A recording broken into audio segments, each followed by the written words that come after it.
aalis ako ngayon. Pupunta ako ng Bukawi, Bulacan. Titingnan ko kung magkano yung mga bigas ngayon. Bala kong magnegosyo ulit ng bigas. Tara, punta tayo. Dadaanan ko nga dito yung bahay ng aking friend from Taiwan noon. Si Kelay. Tingnan ko kung nandito siya. Ayan siya. Andito lang pala. Kelay! I-film ko to! Ay, ako nakagano. Tigilan mo nga na. Sige lang.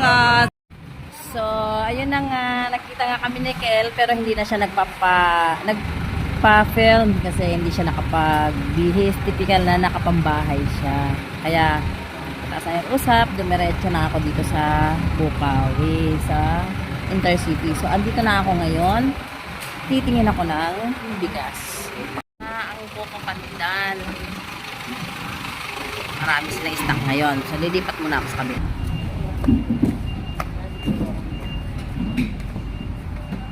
Te, may dinurado ka? Ha? Wala pang. Sige. Hasmin, magkano hasmin mo? Po? 1370. Imported to, no? Vietnam. Pure ba na bigas to? Kasi parang may narinig ako sa Pinoy na nakakain na ng plastic na bigas. Oo, yung lugaw daw nila, tapos nilagay sa ref, kinabukasan, napipigaan na yung bigas. Na parang ano ng diaper.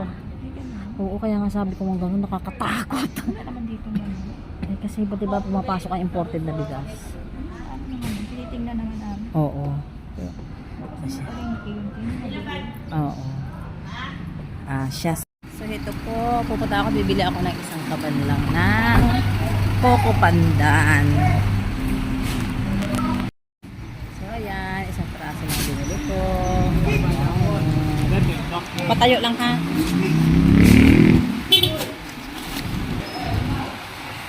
Yan na. At eto na rin yung isang dinarado natin. Kiklaim na nakabili na rin ako dito kanina. Kasi ngayon ko lang po.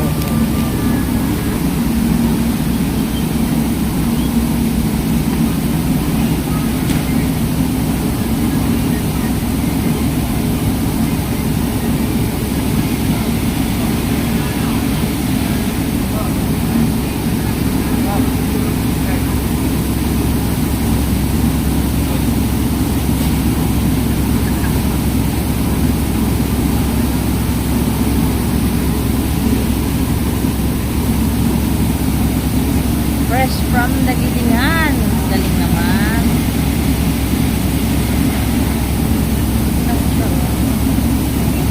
Oh, di ba?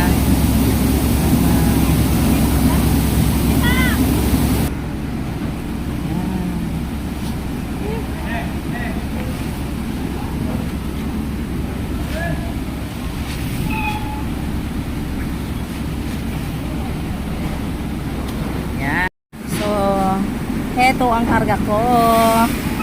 Yan, 2 dinarada at isang Coco Pandan. Tara, uwi na tayo. Bye! Thank you for watching.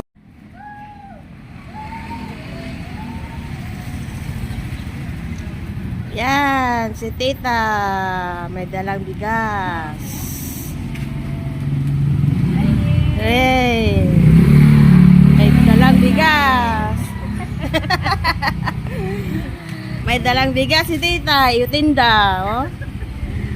Parang may bantayan ako.